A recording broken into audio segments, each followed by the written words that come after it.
পশ্চিমবঙ্গের মুখ্যমন্ত্রী হেমন্ত বিশ্ব শর্মা বনগাঁর একটা সভায় এসে একটি মন্তব্য করেছে, অসমের কোনো ডিটেনশন ক্যাম্প হিন্দু বাঙালিদের জন্য না, অসমের ডিটেনশন ক্যাম্পে একজন হিন্দু থাকলে আমি আলাদা ডেস্টিনেশন।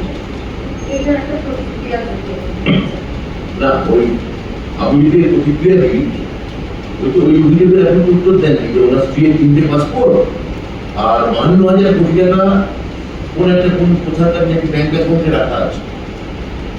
যদি ওনার কোনো কথার উত্তর দিতে হয় তার জন্য কিন্তু তোমার তার বিরুদ্ধে যখন কেউ অভিযোগ করে, উনি তো সাধারণত পদত্যাগের কথা বলেন না, উনি সাধারণত যে অভিযোগ করছে তার বিরুদ্ধে পুলিশ নিয়ে যায়।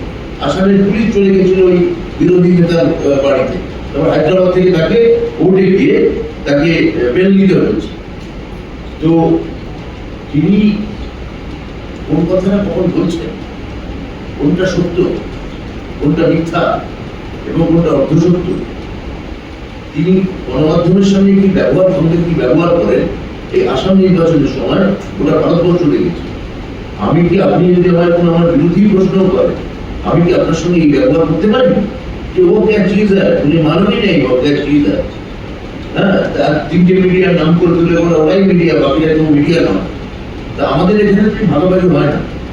তো আগে ওই মিডিয়ার মধ্যে যে বৈষম্য করতে পারেন, তিনি যে হিন্দু এবং মুসলমানের মধ্যে যে বৈষম্য করবেন, এটা কোনো সন্দেহ নেই বলে উনি কি বলছেন, অন্তত আমাদের কিছু যায় আসে না।